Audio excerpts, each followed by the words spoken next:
ماضية منهم بسم الله الرحمن الرحيم. السلام عليكم ورحمة الله وbarakatuh. Kita baca doa sebelum taklim bersama-sama. Bismillahirrahmanirrahim. Alhamdulillahi rabbil alamin.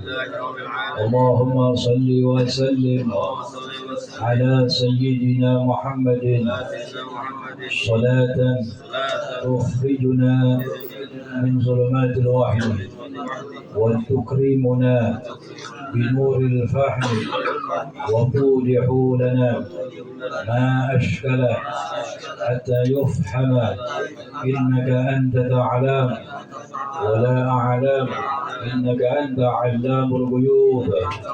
اللهم إنا نسألك فهم النبي وحفظ المرسلين وإلهام الملائكة المقربين. اللهم أغننا بالعلم وزينا بالحلم وأكرمنا بالتقوى وجملنا بالعافية يا أرحم الراحمين. وصلى الله على سيدنا محمد وعلى آله وصحبه وسلم. بسم الله الرحمن الرحيم. الحمد لله الذي هدانا لهذا وما كنا لنهتدي لولا أن هدانا الله. أشهد أن لا إله إلا الله وحده لا شريك له وأشهد أن سيدنا ونبينا محمدا عبده ورسوله لا نبي بعده. اللهم صل وسلم على سيدنا محمد الفاتح لما أغلق والخاتم لما سبق ناصر الحق بالحق والهادي إلى صراطك المستقيم وعلى آله وصحبه حق قدره ومقداره العظيم. أما بعد، وقال المصنف رضي الله تعالى عنه ونفعنا به وبعلومه في الدارين آمين إلى أن قال الشرط الخامس ستر العورة. Masih kita berbicara tentang syarat-syarat sahnya salat. Sampailah kepada asyaratul khamisu, syarat yang kelima dari syarat sahnya salat, satrul aurati, menutup aurat. Al-auratu lughatan an-naqsu. Aurat secara bahasa itu artinya sesuatu yang kurang. Yang kurang. Aurat secara bahasa. Tapi yang dimaksud dalam pembahasan syar'an, secara syar'an, istilahan syar'an, apa itu yang dimaksud dengan aurat? Aurat ma yajibu satruha wa yahrumu nadharu ilaiha. Aurat itu ma yajibu satruha, sesuatu yang wajib oleh menutupnya, wa yahrumu nadharu, dan haram oleh memandang ilaiha, kepadanya. Jadi aurat secara syar'an sesuatu yang wajib ditutup dan haram untuk dipandang. Itu definisi aurat, sesuatu yang wajib ditutup dan haram dipandang. Syartu satiri, syarat satir penutup. Jelas satir penutup, yang menutup aurat, dan penutup pun ada syaratnya. Ada dua syaratnya. Yang pertama, ayyashmula al-mastura lubusan. Ayyashmula, mencakup oleh satir, al-mastura, akan yang ditutup, lubusan, secara pakaian. Jadi syarat yang pertama harus tuh mencakup oleh satir al-mastur, yang ditutup. Ya. Yang pertama syaratnya apa? Penutupnya harus mencakup semua yang wajib untuk ditutup. Begitu maksudnya. Kalau kurang namanya. Kayaknya cuma sampai paha doang, kurang. Fala yakfi kaunuhu, maka enggak cukup ada penutup itu fi hufratin, di dalam lubang. Karena bukan satir itu. Ada lubang 2 meter. 1,5 meter dah. Dia masuk ke dalamnya cuma palanya nongol, itu bukan satir namanya. Belum dikatakan sebagai satir. Au khaimatin atau khaimah. Dia masuk dalam kemah, kepalanya doang nongol. Kan badannya ketutup tuh ya. Nah ini bukan pakaian, bukan lubsan sesuatu yang dipakai. Jadi syaratnya apa? Mencakup itu satir al-mastur yang ditutupi lubsan secara pemakaian. Ya, karena kalau tanah itu nyelam di lubang bukan pemakaian. Juga kemah bukan pemakaian. Nah, yang kedua syarat asatir penutup ayyamna launal basyarati. Ayyamna mencegah oleh satir akan warna kulit. Warna kulit inti masih nggak kelihatan. Ya. Atau warna kulit inti mesti tertutup. Kalau masih kelihatan belum sempurna satirnya. Ada orang pakai baju tipis. Bawang gorengnya masih kelihatan. Tahu bawang goreng itu? Ya. Saking tipisnya kulitnya masih warnanya kelihatan butek. Nah, ini masih belum menutup satirnya, belum memenuhi syarat. Jadi syarat yang kedua dari satir ayyamna mencegah oleh satir apa? Launal basyarati akan warnanya kulit. Yang Ustaz Agus pakai ini benar nih. Ya. Tutup semuanya juga nggak kebayang. Ya. Sekarang kita berbicara auratul rajuli arba'atun. Auratnya orang laki itu ada 4. Ada berapa? Ada 4 nih kita semuanya. Auratnya berarti ya. Yang pertama fil khalwati di saat sendiri. Itu nggak ada orang di kamar sendiri. Apa aurat ini? As-sawatani. Apa sawatan huma al-qubulu wal duburu, kemaluan depan, kemaluan belakang. Aurat kita di kamar sendiri nggak ada orang. Cuma ada cicak doang. Ya, di kamar sendiri tetap ada auratnya itu. Apa auratnya? Kemaluan depan sama kemaluan belakang. Nggak boleh dibuka. Tidur maaf bugil. Sama termasuk buka aurat tuh. Karena auratnya laki-laki ketika fi khalwah di saat sendiri kemaluan depan, kemaluan belakang. Kecuali kalau membukanya lihaja untuk hajat. Walau adnal hajah, walaupun hajat yang paling rendah. Kayak mandi, nggak apa-apa dibuka. Walaupun salafun saleh pun tetap ditutup sama mereka. Pakai sarung mandinya itu. Cuma hukumnya tetap karena ada hajat. Wasummiyata bidzalik, dan keduanya al-qubul wal dubur depan belakang dinamakan dengan as-sawatan. Li'annahu yasu li sahibihima kasfuhuma. Karena buruk bagi pemilik keduanya oleh membuka keduanya. Namanya sawatan. Diambil dari kata apa? Asa yasu, ya. Yasa'u, sa'a yasu. Jelek, buruk. Karena buruk bagi pemiliknya oleh membuka keduanya. Itu istilah aja, namanya sawatan, kemaluan depan, kemaluan belakang. Jadi itu yang pertama, auratnya laki-laki ketika sendiri, kemaluan depan, kemaluan belakang, tutup. Yang biasa maaf tidurnya bugil, jangan. Walaupun sendiri itu nggak boleh. Ya. Yang kedua, fis salati, auratnya laki-laki di dalam salat. Wa indan nisa'il maharim, dan di hadapan di sisi perempuan-perempuan yang mahram. Warrijali, dan di sisi di hadapan orang laki-laki yang lain. Ini auratnya kita di hadapan perempuan yang mahram sama kita. Ini perempuan yang mahram sama kita ada berapa? Ada 18. Ini mesti dihafalin ya. Sab'atun minan nazar, wa sab'atun minar radha, wa arba'atun bil musaharah.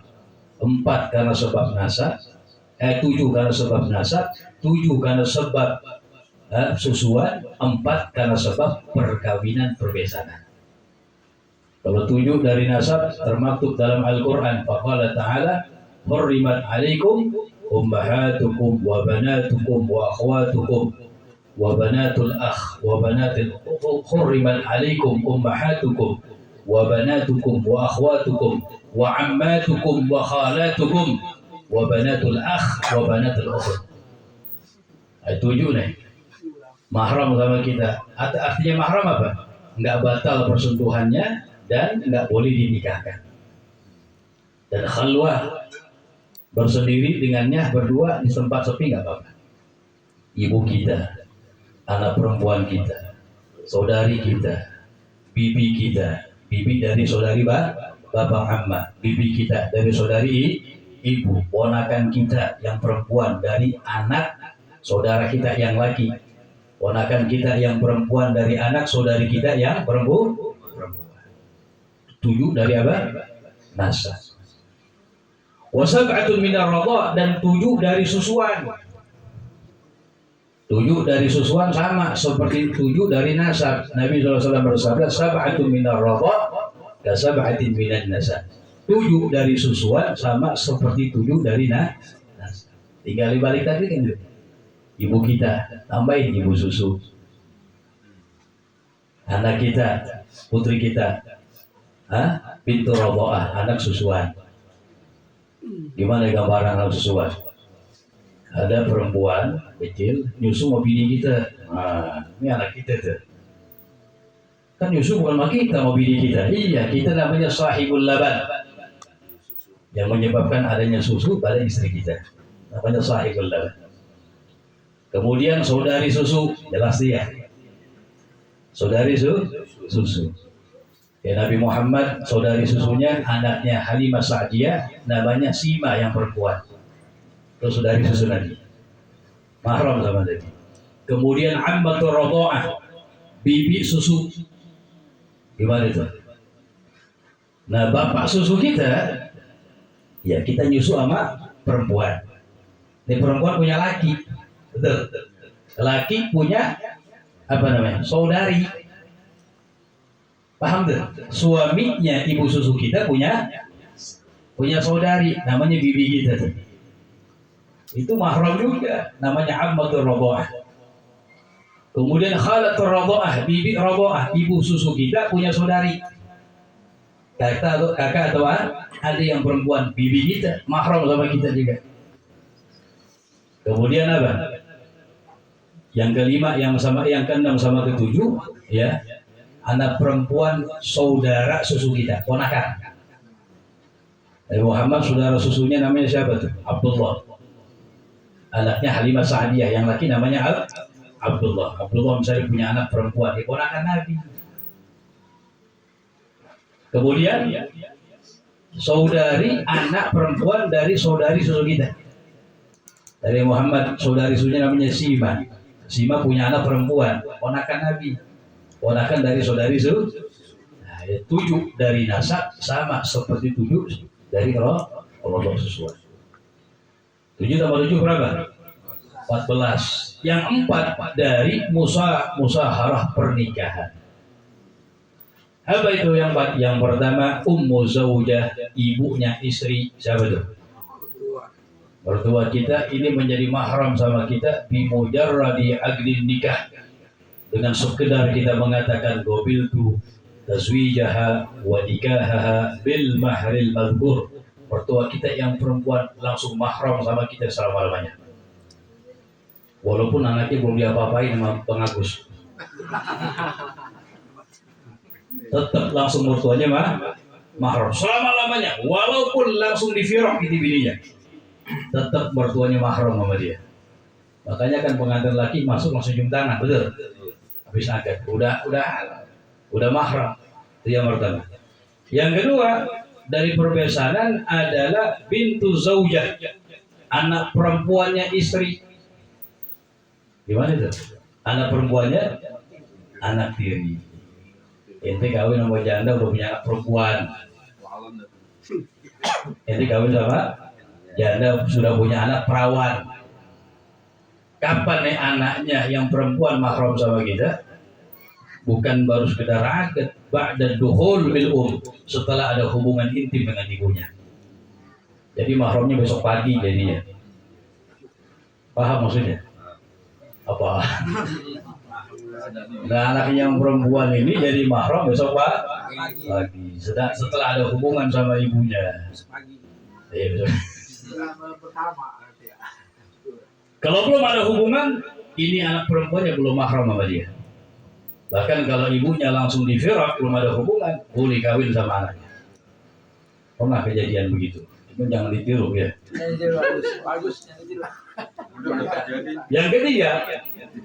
Yang ketiga namanya apa? Yang mahram sebab perbesanan, zaujatul ab, istrinya bapak kita. Siapa itu? Nah, Bu Tiri, bukan ibu kita, bukan ibu kandung. Bapaknya kawin lagi. Bimujarradi aqdin nikah, dengan sekedar bapak kita membaca akad nikah, langsung ibunya, istrinya yang baru langsung mahram sama kita. Ala ta'bid selama-lamanya. Selama-lamanya. Kemudian yang terakhir yang mahram sebab perkawinan adalah zaujatul ibn, istrinya anak kita. Mantu perempuan kita. Sekedar anak kita melantunkan akad nikah, langsung mahram sama kita. Ala ta'bid selama-lama. Walaupun itu belum diapa-apain mana kita. Walaupun terpisah, tetap mertua masih tuh mahram. Ketemu di jalanan, cium tangan. Kalau masih akur, ya. Berantem jangan. Biasa menghindar ya. Nah, kita kembali. Jadi yang kedua, kita baca 4 kan di sini ya. Yang kedua, laki-laki yang laki-laki auratnya laki-laki di dalam sholat di hadapan perempuan yang mahram sama kita tadi itu yang ada 18. Warijal, dan di hadapan laki-laki yang lain apa auratnya? Ma baina surrati warrukbati, sesuatu di antara pusar dan lutut. Yaitu pusar dan lutut. Ini auratnya di hadapan sama kita, di hadapan perempuan yang mahram sama kita, dan juga laki-laki yang lain. Nah, wahuma laisata minal aurah, dan keduanya, apa keduanya? Pusar dan lutut, laisata, bukanlah keduanya itu termasuk dari aurat. Ya, dengkulnya bukan persis dengkul ke bawah. Ini dengkul jelek banget, dengkul apa namanya? Lutut dan pusar, keduanya bukan termasuk dari aurat. Walakin, akan tetapi yajibu satru syai'in minhuma, wajib oleh menutup sesuatu dari keduanya, lutut dan pusar, di kaidah, karena ada kaidah mengatakan ma la yatimul wajibu illa bihi fahuwa wajibun. Kaidah ma'ruf ini, ma la yatimul wajibu, sesuatu tidak sempurna oleh kewajiban illa bih, kecuali dengan sesuatu itu, bahwa maka sesuatunya wajibun, menjadi wajib. Contoh begini, kapan sih ente yakin auratnya udah ketutup? Lebihin dikit. Nah, melebihin dikit menjadi wajib karena menyempurnakan suatu kewajiban. Atau contoh misalnya dalam wudu kita, ketika membasuh muka, yang wajib tempat dari tempat tumbuhnya rambut ila dzakar, sampai daripada dagu bawah, kuping ke kuping, lebihin sedikit, namanya gerah, wajib. Kenapa wajib? Kapan kita yakin telah sempurna dibasuh? Melainkan kalau dilebihkan sedikit. Itu gerah. Kalau italatul gerah, memanjangkan gerah, hukumnya sunnah. Jadi ma la yatimul wajibu, sesuatu tidak sempurna oleh kewajiban illa bi, kecuali dengan sesuatu, bahwa maka sesuatu itu menjadi wajib. Jadi lebihin sedikit wajib. Dengkul sama pusar bukan aurat, cuma dikenakan tuh, lebihkan dikit menjadi wajib, biar yakin kapan semuanya gitu. Yang ketiga, inda nisa al ajnabiyah, auratnya laki-laki di sisi perempuan yang bukan mahram, selain yang 18 tadi itu. Apa sih? Al mu'tamad jami'ul badan, seluruh badan. Seluruh apa? Badan, termasuk muka sama tangan. Ini pendapat mu'tamad ya, terkuat ya. Jadi bukan hanya perempuan aja auratnya seluruh badan, laki pun di hadapan perempuan yang bukan mahram seluruh badan.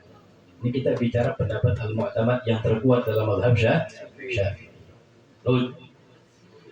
Wa inda halilatihi, auratnya laki-laki di sisi istrinya, ay al-zaujah awil amah, atau hamba sahayanya, nggak ada sekarang. La aurah, tidak ada aurat, bebas. Nggak ada aurat itu. Ya. Nah ini Ustaz Agus nyolek kali mulu nih. Mau nanya tadi. Janda. Sedikit ini, benar ya. Sedikit tentang talikan yang nomor 1 aja dulu. Tadi dikatakan bahwasanya aurat di laki-laki di hadapan perempuan yang bukan mahram seluruh badan. Repot gak gitu? Sama demikian auratnya perempuan yang bukan mahram sama kita di hadapan kita laki-laki jami'ul badan. Itu pendapat al-mu'tamad yang terkuat dalam mazhab Syafi'i. Kita baca talikan nomor 1 tuh, enggak apa-apa. Fayashmulu al-wajha wal kafain al-mu'tamad.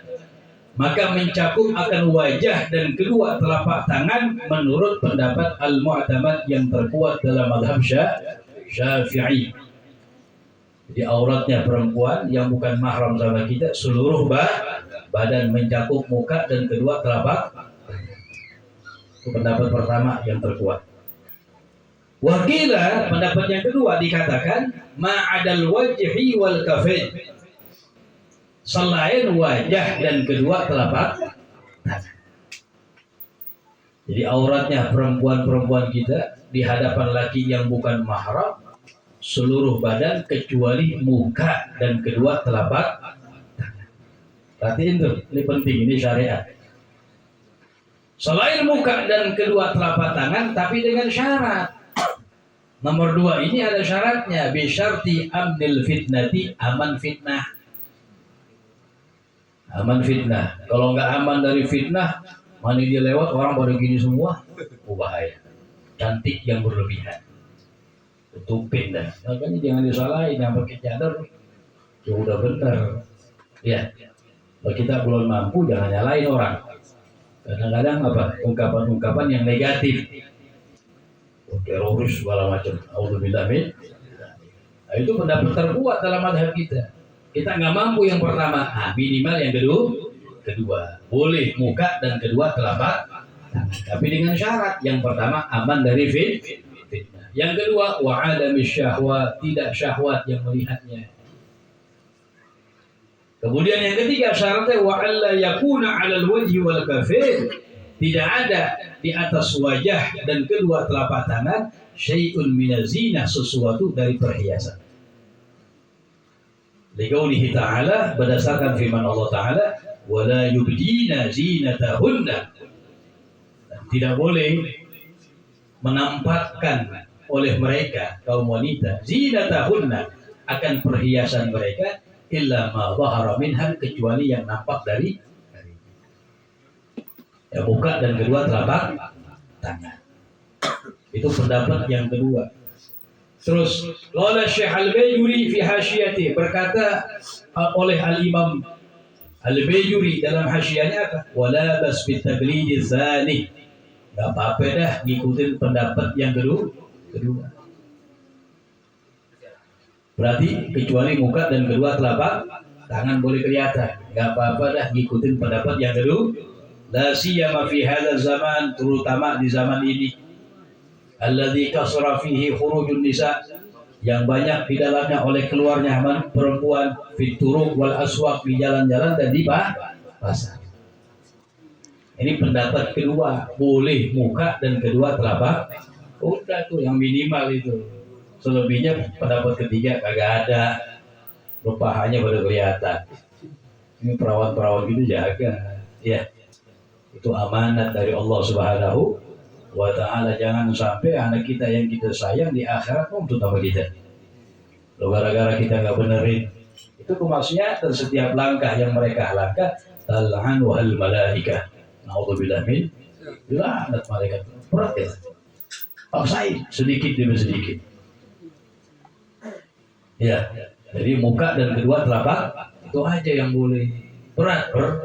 Zaman sekarang akhir berat. Nabi udah bilang, mutamasik bi syariah di akhir zaman, orang yang berpegang teguh dengan syariat di akhir zaman bagaikan seperti orang yang menggenggam bara kuat. Tapi mesti kita perhatikan minimal keluarga kita deh. Berarti itu ya, istri kita sama anak perawan jangan tutup jilbab, tutup aurat, itu kewajiban ya.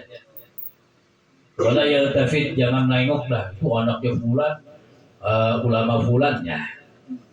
Nah, kita berkaca mutamasik dengan pendapat di sini ya, jangan begitu, lihat daripada berpegang teguh dengan syariah, karena urusan mereka lain sama urusan kita ya. Nah begitu, ini kewajiban. Wallahu a'lam bishawab. Ustaz Agus menanya. Tanya tuh Bib yang tadi janda Bib. Namanya nih Bib, izin Bib. Nanya video nih. Saya wakilin dia Bib. Saya wakilin dia Bib. Tadi kan salah satu aurat itu kan apa ya, perkawinan yang dasar perkawinan Bib ya. Besanan tuh. Iya. Besanan. Atau salah ya. Iya, mahram. Iya. Tadi kan ada bisa apa anak apa tadi ya? Kita ngawinin janda, dia udah punya anak. Anak itu ketika kita kawinin Anaknya perempuan, ibunya, iya. anak itu otomatis akan menjadi mahram kita kan itu. Anak itu nanti akan menjadi mahram kita, anak tiri itu kan itu. Hubungan dengan ibunya. Iya. Ini ada kaitannya nggak, Bib? Yang jelas. Kalau dia cerainya hidup atau cerai mati, Bib? Gimana maksudnya? Kalau dia tiri ini, Wah, itu enggak. Mau hidup mau mati. oh gitu. Iya. Yang Enggak. penting anaknya itu perempuan. Walau daripada anak zina. Tapi nasabah tetap kayak orang tuanya kan? Ya enggak. Ya nasabnya tetap ke bapak yang aslinya. Tapi kalau mahram tetap ke kita. Jadi mahram. Ya. Mahram dari segi apa? Nggak boleh dinikahkan dan persembuhan tidak membatalkan. Ya.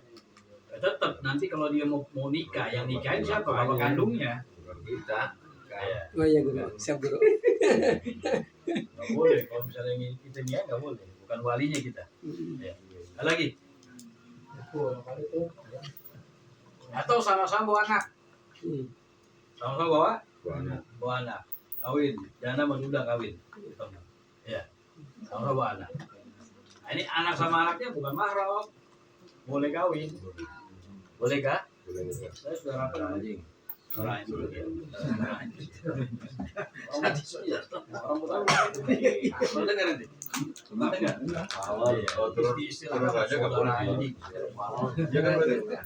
Istilahkan anjing itu kan najis, bukan dia, nggak halal maksudnya.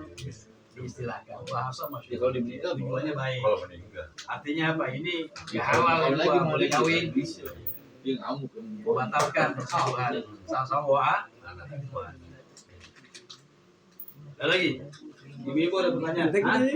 Terus, Iya, sering jauhin janda. Iya. Iya. Besan mau besan. Iya. Kalau apa jauh itu wah. Boleh, kawin boleh. Besan mau besan. Mertua gitu ya? Ya boleh kawin nggak apa-apa. Kalau orang tua kawin sama ini, anaknya kawin sama anak ini boleh. Gimana maksudnya? Ini orang tua udah kawin, ini bawa anak, ada anak yang bini bawa anak perempuan, dia laki. Boleh. Boleh. Iya. Tadi dibilangin tuh sama-sama anak. Iya. Sama-sama anak kan? Udah ketemu. Janda sama apa? Udah kawin. Sama-sama punya anak. Anaknya boleh kawin. Ya laki perempuan boleh Jadi warisannya. Kalau kewajiban nafkah, balik lagi kalau kewajiban nafkahin, ketika dia itu menjadi mahram kita ada kewajiban nggak, Bib? Ayah sambungnya. Nah ini penting ya. Kalau anak yang sudah balik nggak ada kewajiban. Ya, yang masalah nafkah yang belum balik, bapaknya nafkah. Bapaknya yang nafkah yang wajib. Bapak kandungnya. Bukan bapak tiri. Iya. Ya kalau bapak tiri ikut andil ya sedekah aja, nggak ada kewajiban. Nggak ada kewajiban. Karena yang wajib menafkahkan ayah, kalau anaknya belum balik. Ya. Karena hakikatnya anak yang sudah balik nggak ada kewajiban bagi orang tua menafkahkan. Ini hanya ihsan, kebaikan orang tua kepada anak. Zaman kan udah balik, habis dikawinin dari orang tua. Kalau anak udah kawin, jadi bininya ya. Orang tua itu nanti. Jadi kalau sudah balik, ini gak ada kewajiban secara hukum agama. Cuma ihsan orang tua, kebaikan luar biasa, tetap dibeban itu anak. Iya. Jadi kawinin. Makanya kalau anak yang sudah balik, zakat fitrah nanti dikeluarkan zakat fitrah, ya anaknya yang niatin. Yang boleh bapak niatkan tanpa izin mereka, istrinya dan anak yang belum balik. Tapi anak yang udah balik, ya dia yang niat sendiri, atau boleh dia mewakilkan kepada bapak. Nggak ada omongan. Bahwa saya izinkan bapak saya izinkan bapak untuk menyiapkan zakat fitrah saya. Saya wakilkan kepada bapak. Boleh nggak jadi masalah. Namanya wakalah bapaknya di sini. Jadi tapi kalau nggak ada izinnya nggak boleh, mesti dia yang niatkan. Walau ini pondok ya tuh. Kalau batas susuan itu yang nggak boleh nikah tuh ada batas nggak? Kalau usia berapa kali disusuin? Alat takbir selama-lamanya tuh. Selama-lamanya. Oh, yang susuannya. Nah, ini ada syaratnya. Kapan anak menjadi anak susu kita? Disurut dengan syarat yang pertama, khamsu raba'at mutafarriqat. Dengan 5 kali susuan dengan waktu yang terpisah bisa. Sekarang nyusu, besok pagi nyusu, besok malam nyusu. 5 kali susuan dengan waktu yang terpisah. Walaupun nggak sampai kenyang. Masuk. Yang kedua syaratnya anaknya kunal haulain, umurnya kurang dari 2. Ini syarat yang nomor 2 penting nih. Jangan nomor 1 doang syaratnya. Ya. Ntar Nomor Agus 2 dia kagak dengar syaratnya. Kejadian, ada kisah dikit nggak apa-apa ya. Ini guru kita yang cerita nih. Panggil dulu saya. Ya ada seorang hadir bilang datang kepada saya, Ustaz celaka. Celaka apa dibilang? Ya, saya jadi mahram sama bini saya dibilang. udah ketahuan. Jadi mahram sama, loh kok bisa ya? Iya saya dengar pengajian, ya. Karena kalau bisa 5 kali susuan jadi mahram dibilang. Tinggal lihat batas usianya. Udah. Makanya jadi mahram sama bininya, gimana? Percayaannya. Celaka. Emang syaratnya kagak ada lagi. Saya denger itu doang. Nah ini pentingnya ngaji deh sampai tuntas. Iya. Syarat tuntas semuanya, satu doang. Nggak kenyang betul. Yang nomor 2-nya apa? Anaknya kurang dari 2 tahun. Yang berarti berapa sekarang? Kalau bapaknya bukan nyusul. Bukan nyusul. Ya. Ada lagi belum? Terkait dengan ini sentuhan kulit antara suami istri kan membatalkan. Ya. Tapi kenapa pada saat memandikan mayat istri itu boleh memandikan mayat suaminya? Ya, boleh memandikan. Cuma pada saat itu Cuma al-afdal yang laki-laki, perempuan. ya yang laki, bahkan anak nggak boleh, anak perempuan nggak boleh memandikan ayahnya. Ya, jadi masalah. Laki-laki nggak boleh. Jadi masalah. Boleh tapi. Nggak apa-apa. Ya. Nah, cuma auratnya nggak boleh lihat. Kan mandiin mayit ini kan ditutup. Semuanya main awal akhir tutup yang benar, cuma diraba doang itu. Ya. Nah, bagaimana? Kalau persentuhan laki-laki sama istrinya itu membatalkan dalam mazhab Syafi'i, ya karena istri ajnabiyah, orang lain. Dan buktinya nih, itu boleh dinikahin. Kalau mahram nggak boleh dinikahin main sih. Ada orang berkata bini kita masa apa namanya persentuhannya batal karena ajnabiyah misalnya. Hukum asalnya ajnabiyah, orang lain ya, maharim, sehingga boleh dinikah. Kan maharim ini perempuan yang persentuhannya tidak batal dan nggak boleh dinikah. Keduanya mesti ada. Nah, ya. Itu mazhab Syafi'i. Mazhab lain Imam Malik mengatakan kalau nggak syahwat nggak batal. Sentuhan perempuan yang bukan mahram kulit, asal nggak syahwat nggak batal. Imam Abu Hanifah mengatakan walaupun syahwat nggak batal. Nah, Kalau lagi ibadah itu umroh atau haji itu gak ada bakal nempel itu. iya boleh. Nah, kan sulit ya kalau kita tawaf tanpa bersentuhan dengan perempuan yang bukan bisa tapi sulit. Ya, saking ramenya misalnya. Khawatir udah tawaf 7, 6 sentuhan sama perempuan. Karena syawal tawaf ini rukun haji yang mesti dalam keadaan suci dari hadas. Jauh. Sentuhan dengan perempuan bukan mahram, batal. Dalam mazhab Syafi'i berat. Ya. Bagaimana? Boleh taglid, makanya taglid mengikuti pendapat mazhab Imam Malik. Dalam mazhab mereka apa? Persentuhan dengan perempuan yang bukan mahram enggak batal illa bisyahwat, kecuali persentuhannya dengan syahwat. Boleh taklid? Boleh. Cuma perlu diperhatiin kalau kita pengen taklid kepada mazhab lain, tata cara wudunya harus paham. Nah, dengan talfik. Kalau talfik mencampur adukan mazhab. Nah, wudunya tata cara Imam Syafi'i membatalkan ikut Imam Malik, talfik namanya. Nggak boleh. Nah, kita mesti tahu tata cara wudu dalam mazhab Malik. Ada perbedaan, ada. Di antaranya adalah menggosok dalam mazhab Malik wajib. Kalau kita kan sunnah, guyur doang boleh. Yang kedua perbedaannya dalam mazhab Malik, mengusap kepala seluruhnya wajib. Kita kecuali kedua. Nah, ini mesti diperhatiin ya. Ya, tata cara wudunya kita sesuai dengan mazhab Malik. Boleh dari perkara yang membatalkan ikut kepada mereka. Ntar kesentuhan sama orang bule, ya boleh. Nggak sengaja, jadi dikejar, nggak sengaja. Nah, ini nggak batal. Jangan sahwat. Nah, ada lagi.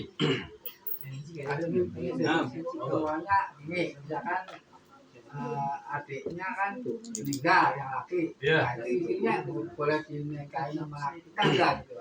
turun ranjang namanya. Mungkin lanjut. Boleh nggak apa-apa. Boleh. Oke. Ya, dengan syarat ya istrinya yang perempuannya itu idahnya sudah selesai. Ya, idahnya sudah selesai. Idahnya apa? Kalau masih haid berarti 3 kali suci. Kalau sudah tidak haid 3 bulan baru dikawini. Kalau masih idah nggak boleh dinikahkan. Ya, namanya turun ranjang ya. Ada ini keranjang nih, turun ranjang. Biasa jakwan ada ini. Kalau masih Nggak apa-apa ya? boleh. Kalau masih hidup nggak boleh. Iya boleh. Nah, ini yang haram dikumpulkan dalam satu pernikahan ya ukhtain. 2 orang perempuan nggak boleh menikahkan dalam satu pernikahan. Wallahu a'lam. Sallallahu alaihi wasallam Muhammad nabiyyi wa ala alihi wa sahbihi wa sallam. Alhamdulillah rabbil alamin.